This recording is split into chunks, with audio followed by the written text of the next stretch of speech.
Hey, it's Les from the TV Dudes. This week, I was lucky enough to chat with actor and director Chris Greene.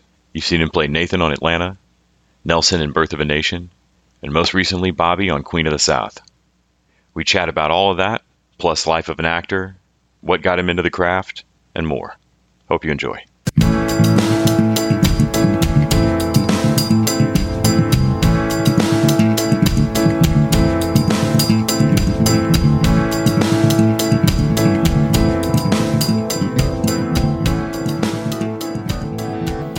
Hey, this is Les. Les, what's going on? This is Chris Greene. Oh, man, I really appreciate you taking out the time today. Thanks. So I'm not sure if she told you a bit about the podcast. We cover current television and once a week for, 8 years now. And twice a week we drop interviews with cast, creators, writers, showrunners. So I wanted to talk a little bit about you getting to play Bobby on Queen of the South, but also you're one of those actors that as soon as I looked through your IMDb, it was like, oh man, I knew I'd seen him in a ton of stuff. You've just been steady working for a while. And I love that when not in front of the camera, you clearly have an interest in writing and making short films and directing. I'm looking forward to talking about that as well. So can you tell me a little bit about coming on board to Queen of the South, what the audition process was like? And yeah, absolutely. So Jen and Gully and Matthew Sefik were handling the casting this season for Queen of the South because they were handling as far as the New Orleans area because they were now filming in New Orleans. Last 3 seasons they were in Texas, and she obviously it's called Queen of the South, so she's trying to expand her empire throughout the South, and the border states and whatnot to move her product and yada yada.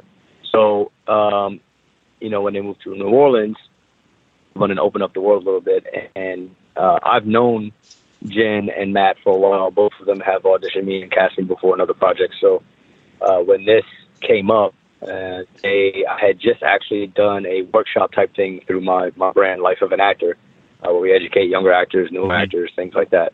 And Jen was an invited guest. And when we went out to dinner, she was like, I got some things in the works. I'm going to give you a call when we finalize them, but I think you're going to fit well for one of these projects I'm doing. Excuse me. And obviously at the time I didn't know it was Queen of the South, but she was like, when I finalize, I'll let you know. Role of Bobby comes up, and she had let my team know, my agent know, hey, I want Chris to audition for this. I was like, all right, cool. I started watching the show. I've never watched it prior to. I mean, I've seen it on TV. It was on TV here and there, but I wasn't really, watching it. And I said, let me go back and refresh because, I need to know what I'm doing, obviously, for the audition. And I got hooked, man. The show was actually really damn good. And I'm not saying that because I'm on it. It's just actually a pretty good show.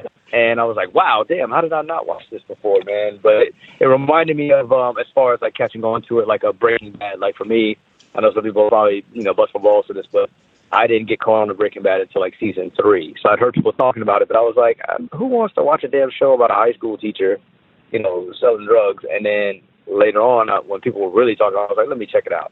Yeah. And Queen of the South was kind of the same thing. When I told some of my buddies, they're like, man, where you been? I've been on that show. What the hell are you doing? Yeah. So I, watched it, caught up with it. And, then I got the audition, went through the normal process. You put yourself on tape. They send it off. They give you notes if they have any, that whole thing. Then it's the waiting game.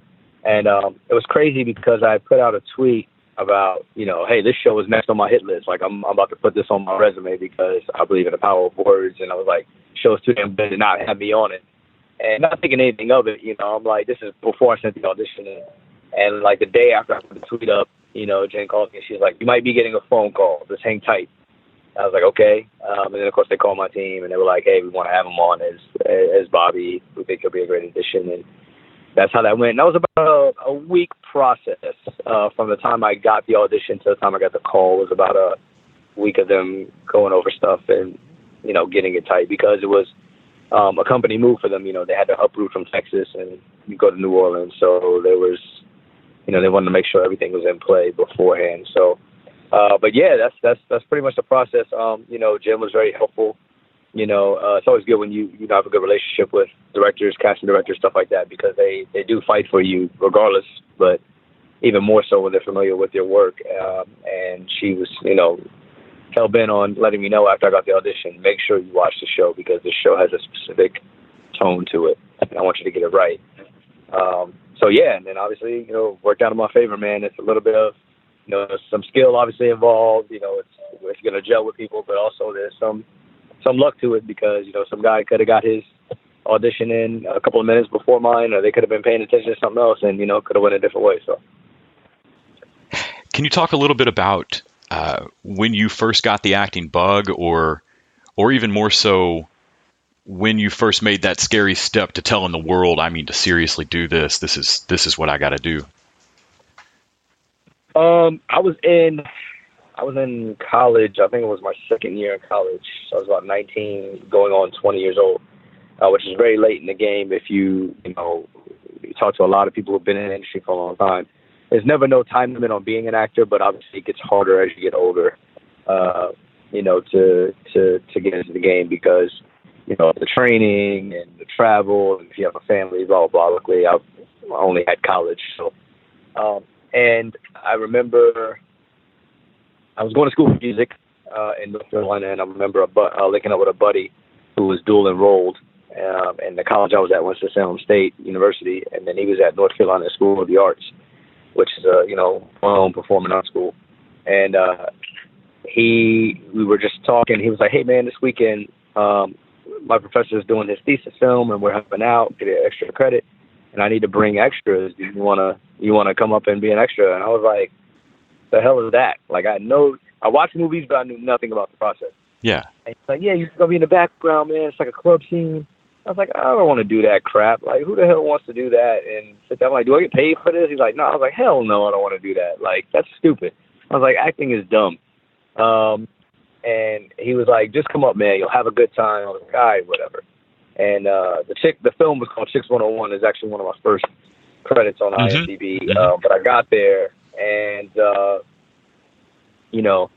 I was amazed because this school and these students had took this abandoned place and they built it out to be a club. So good, in fact, that when they were doing the night scenes, some people were pulling up to the spot like, "Oh, a new club. How much do we get in?"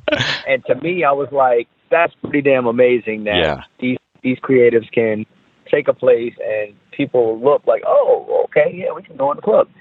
And just to watch the process, man. So really that was my bug. I'd been on a film set beforehand, just kind of observing, like watching, because they were, I'm from New York, so they film stuff there all the time. So I kind of seen it, but to be actually a part of it, I was like, man, this is cool. I might have to rethink being this teacher or pursuing the cop thing and, become an actor.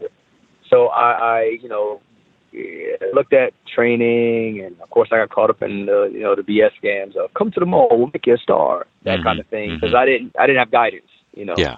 So the first 2 years it was kind of dabbling, and then I was like, this might not be for me, and I did a short film at School of the Arts. The same guy was like, "Hey man, come do this short film. It's 2 minutes. It's just you and this little kid, and see how you do." And that's when the bug fully bit. Like I got it on Chicks 101, but then that is really when I was like, okay, I really want to pursue this. And it's scary telling your family and friends, because here's the thing. A lot of people look at acting as a pipe dream because obviously in the media, you're only exposed to the superstars. Mm-hmm. So, people see that, and then you hear the horror stories of, I was homeless, so I'd eat ramen noodles 5 days a week, and, yada, yada, yada. But it's true, it's a grind, but it's like any other, to actors, the working actors, it's like any other business. Yeah. Not everybody's going to be the CEO, the CFO, but you can still make a living at that company. Or, if it's an athlete thing. I tell people all the time, I'm like, all right, if you make it to the NBA, that's still part of an elite thing. Not everybody's going to be LeBron James, Kobe, Jordan, Dr. J, all these people. But, for somebody, a general audience member, to sit back and go, man, that guy sucks because he's on the bench. It's like, I bet you can't beat him. You know what I mean? Like, he's in the NBA.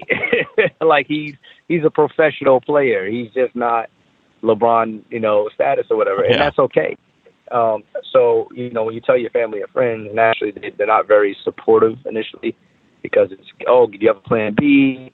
What are you going to do for a real job, though? Not everybody makes it. And until you start actually working, then dawns on them that, oh, you have to work your way up in this industry just like everyone else. Yeah, you have those few lucky people that have, a hot YouTube channel on Instagram, or they're just born genetically with great looks, or they got a family member in there. I mean, yeah, all that plays. But end of the day, like you said, I get that a lot. I'll have people, get on my social media, or even sometimes out in the street, depending on where I'm at, and they'll look at me and they'll go, "You look very familiar." And I'm like, "Yeah, I get that, a lot." And I'll laugh about it.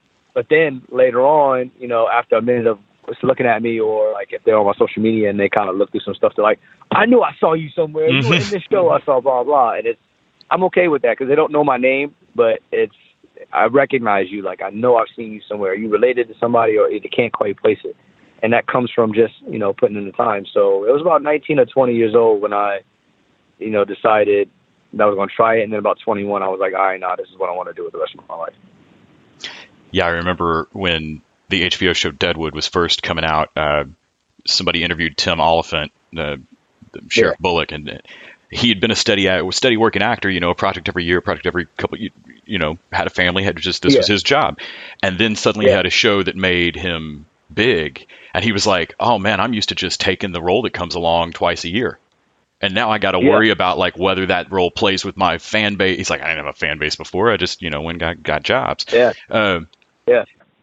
Watching for that shift. And like you said, the grind you can kind of get sucked up in, and the BS that can come along with misunderstandings about this industry, or how you think you got to be in this industry. Did that stuff feed into you starting Life of an Actor? Or what was the gestation of your project there? That actually, believe it or not, started with a tweet. So I've always been a fan of Twitter because I like the fact that I can get on, say what I have to say, get off, and I don't have to see any bullshit. Yeah. Not really a big fan of Facebook, and I don't like to take a lot of pictures. So Instagram, that's one. We are in the same boat, man. I don't take enough pictures for Instagram, and I like Twitter more than Facebook. Exactly. So people are like, how are you verified and have following on Twitter and not Instagram? I'm like, well, I had an Instagram account, and Instagram did some old BS and deleted it. Had a lot of followers on there, and it was this whole debacle and blah blah. And I was like, you know what? I don't like Instagram anyway. So, but I back in 2000, I want to say, it was 2011. Yeah, it was because I have it. Somebody told me you can actually Google the first time you use a hashtag, or a hashtag has been used on social media. And I was like, really? And it took me a while to find it, but I believe I have it written down somewhere. But it was like April 2011. I was auditioning for a film, and it was down in Miami. And at the time, I was living in Orlando. And it was down in Miami, and I've driven, and it's like a 4-hour ride from Orlando to Miami. So I was like, in the car, I was like, okay, I'm going to go do this audition. I drove, and when I got there, casting director was in the mood, so I was like, all right, whatever. And I drove down 4 hours for literally a 30-second to a minute audition, and I had to turn around and drive 4 hours back. And so I got on Twitter and I did the whole mock. I don't know if you remember the American Express commercials. I believe it was American Express, where it was like, cup of coffee, $5, gas to go there, $10 to see the smile on your grandma's face, priceless. So I did that sort of thing. I was like, gassing up to go to Miami, $60. Food on the way, or paying tolls on the way, or something like that, like $10. Driving 8 hours round trip for a 1-second audition, freaking annoying, something like that. And I put hashtag LOAA. And people, a lot of actors laughed and put on there, but then people were like, don't you mean LOL? And I was like, no, LOAA, Life of an Actor. And I had no idea, man, that what would happen after that. Slowly but surely, people started using the hashtag, and, people started, sharing their stories.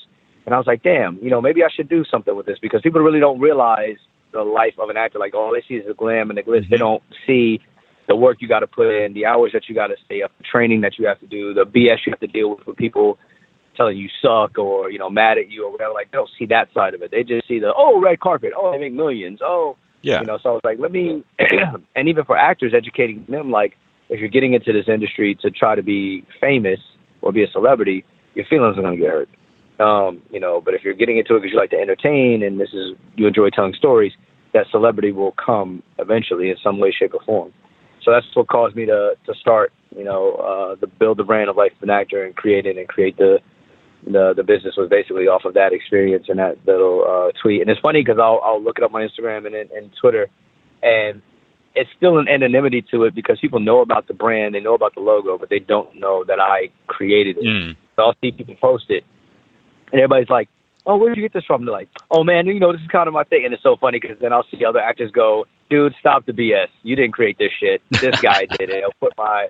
So I think it's funny. I don't get mad because I'm like, hey, at the end of the day, as long as you guys are sharing your stories and understanding what the brand is about, I don't care. Like I cheat people that are, "Oh, I just made $500,000 and I bought a Maserati, Life of an Actor." No, shut up, sit your ass down. That's not a Life of an Actor. You know what I mean? So. Yeah. That's pretty much where that came from, and I'm happy that people dig it. Your daughter also has the acting bug as well. Did her getting into it, like you were saying earlier, the younger you can start this career, in some respects the better, and in some respects the worse. How have you changed your approach to the industry or your own career in terms of watching hers and trying to protect her? Yeah, man. It's my daughter, she's been doing it since she's 8 now, going on 9. She started when she was 4. On a whim, I had auditioned for an AT&T commercial, and they wanted dads, and I got there, and they were like, "Dude, you're too young. You're not a dad." And I'm like, "Are you guys kidding me right now?" So I had to pull out my phone, literally. I had to pull my phone out and literally show the casting directors, like, "This is my daughter." And it's so funny because they go, "Oh my God, she's so cute. Oh, can you bring her in to audition?" I was like, "What the hell? Wait a minute. I'm here to audition. What the hell is this?" But I'm glad I did because I was like, you know what, fine. I brought her in, and they called my agent, and they were like, "We love her." My agent's like, "Who?" Because she wasn't, she didn't have an agent. Yeah. They're like, "Chris Greene, his daughter, Zoe, we love her." He's like, "Oh, okay, cool." And they're like, "Yeah, we want to book her." And then I call back. I'm like, "You tell them this is a package deal. It don't work that way." And I actually got the job because of my daughter. Like, they really did not want me for the job. They were like, "We'll take him if we have to. We want his daughter." So I was like, "Damn, okay, my daughter's out here getting her dad jobs. That's nice. It's great." So I was like, "Good, I can, she can pay my bills. That's fantastic." But moving forward, I really honestly didn't want her to do it because, and this is obviously prior to the whole, the Me Too movement and all the things that are going on. I, just being an actor in the industry at this point, have been familiar with and seen how, women are treated and the casting couch and all that other stuff. And I'm like, yeah, I'll mess around and wind up on TMZ or go to jail because I'm not going to play that shit when it comes to my daughter, excuse the language, but I'm just like, really, no, that's not going to happen. Yeah. So I became very more involved and aware on the production end of learning the contracts more and the pricing, not the pricing, but the procedures of how things should operate, especially when dealing with young ones. Mm-hmm. Her grandmother or her grandparents on both sides, and her mom, my daughter's mom, they are, I'm making sure that they learn about it because in the event that I'm on set and she has to go somewhere, which is rare, but when it does happen, I want to make sure they're versed on, like, this is not supposed to happen. So I became more conscious of just how things should be. I also became more conscious of the roles that I take because now, these kids today are super duper smart. I mean, they're operating, they're little hackers, mm-hmm. they're operating iPads and iPhones like nothing. They do it in school. Yeah. So, my fear is always, I don't hide anything from my daughter. I try to educate her on everything that's going on, what Daddy does. And she gets it. She knows, this is pretend, and Daddy doesn't do this for real. And as far as, like, in real life, you can't do that. And even with audition she's had to do, I'm like, you never say these things, and to someone or whatever. This is just pretend. Mm-hmm. But I'm very conscious of the roles that I take now. Before it was just like, hey, man, I'm just trying to work, let me get whatever. Now it's, it has to be intriguing to me, but also I have to be able to be comfortable with knowing later on in life, if my daughter watches it or even now, hey, Dad, like, explain this to me. What's going on with this? Like, why are you doing this? Or why is this? Or why are people saying this about you? And I can explain it to her. So, like, with Clean This Out with Bobby, that's something that clearly she won't watch at this age. But, she hits 12, 13, teenage years or high school, whatever, and, she happens to see it. At that point, it's like, all right, she's mature enough, I'll be able to explain it, but also I can explain the intricacies if she's still acting of, hey, this character makes these choices based on, personal upbringing or, belief in something, or this is his job, whatever the case may be, opposed to having to explain, hey, Daddy, why are you, yelling at people or chasing people or whatever, Yeah. One last question. I feel like too often I end up asking people, what's next, or and in my own life too, looking at what's next. Waking up right now, what is your favorite thing about your career? What's bringing you joy right this second in your life, your job? To be honest, man, just knowing that it's a culmination of a lot of things. The first thing is I just really love it, man. It may sound corny, but it gives me opportunity to do things that I know I normally would not have done. As far as traveling, as far as meeting people, experiencing different cultures, learning about different times in this country's history or even other countries. Just the amount of learning that you do, man, and being creative, being able to just go and just not have any inhibitions and not care about what anybody says, about you and what you do, because it's only part of you that's there in the character. This is somebody else's vision you're bringing to life. Being able to prove the naysayers wrong, people that are like, you'll stop that after a while because it's not a real job. Yeah. That, and ultimately the number one reason is taking care of my little one, taking care of my daughter by doing this. I did the 9 to 5, I did all that, and it was, I'll be honest with you, man, it was, I don't see how some people do it, and I don't knock anybody that does, but it's like, if that's not your passion, you're slowly killing yourself because you don't want to go to work. You don't want to do this. It's like, I personally have not met anyone who is really passionate about anything that they do. I don't care if it's sports, acting, a magician, writing, blogging, anything, garbage man, doesn't matter. People that I've run to that really, truly love their job, they always are successful at it. And by their definition, not like somebody else's. Oh, you don't have a Maserati, so what? I'm happy when I go to work. What about you? Like, I get up and I'm like, yeah, I'm going to work today. I'm happy about that. If you're passionate about something, find out how to get it done. Learn about it, take it seriously like you do your job, and go do it. And you'll find that over time it'll work. And that's what's made me happy is, I'm, almost 17 years in at this point. And I didn't think that I would be in this long, honestly, because there's times I'm like, I hate acting, I quit.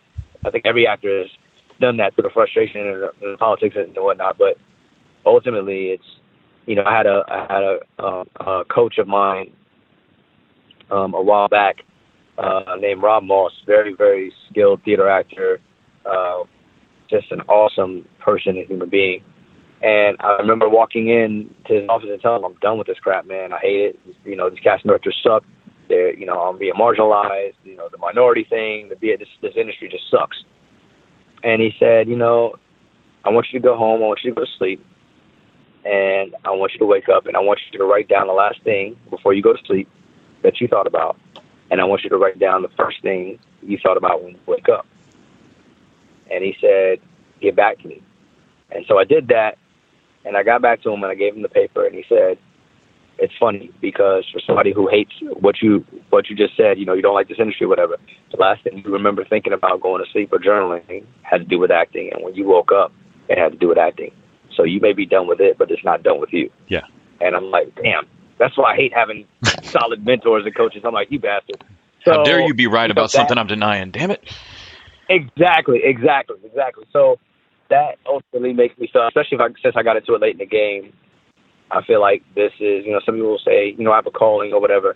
I feel like this is what I'm supposed to be doing, is sharing other people's stories, telling my story, and, whatever happens, happens. I mean, I don't shun the whole thing of being, in that elite of the Pacinos, De Niro's, Will, and Denzel, and all those people. If it happens, it happens. Great. I mean, it'd be nice to go somewhere and not have to worry about how much something costs, or I can just do one movie a year and take vacation the rest of the year. That's great. But I also know that I'm happy with the fact that I can do this for a living and been able to do it for a living for the last 5 or 6 years. I mean, it's a tough living. You got to be very, very frugal. But, I don't have another gig. Like, I don't have to, luckily, I'm fortunate enough that I don't have to get a 9 to 5 and do that other type of stuff, because to me, I said, if I'm going to do this, there's no plan B. I'm going to go ahead and focus forward on it. And that's what makes me happy right now in this moment, is knowing how far I've come, knowing that I can take care of my daughter, and knowing that, as long as I got breath in my lungs, man, this is what I'm going to continue to fight for and do. And hopefully more stuff will come, like A Queen of the South, or, something like Loving or Birth of a Nation or Atlanta. These projects that I've been fortunate to be a part of.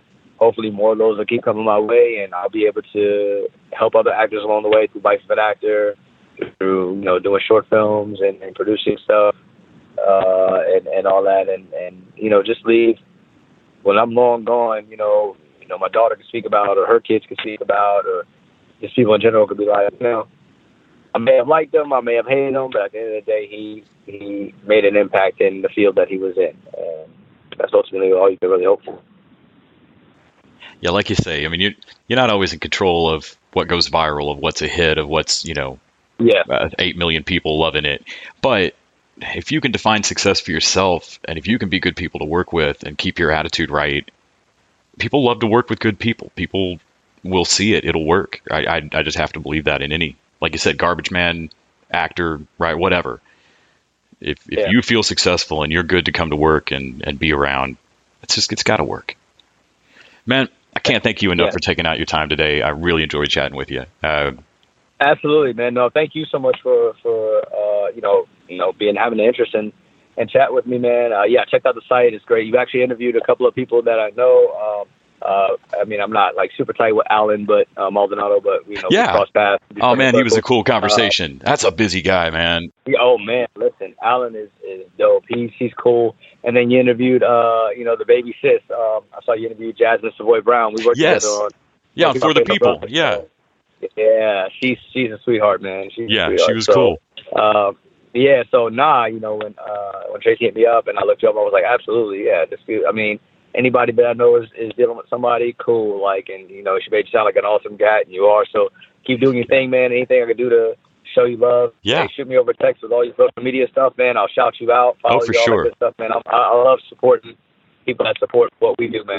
One of these days, like 4 or 5 people that I've chatted with and love are going to end up on a show that is going to go just gangbusters, and I'm going to be standing there going, man, I told y'all. Hey, let's hopefully sooner than later, man. Right. Please, I'm not one of these Hollywood people, man. You shot me, I'm like, yeah, damn right I did an interview with him. He's awesome as hell too, man. I need to follow his stuff. I'm always down for that, man. And hopefully one day, man, if I definitely keep you up to speed. If I make it down to Texas, I'll definitely holler at you. But yeah, man, if you ever make it to this neck of the woods, for sure, let me know. Have a great rest of your weekend, man. All right, take it easy, bro.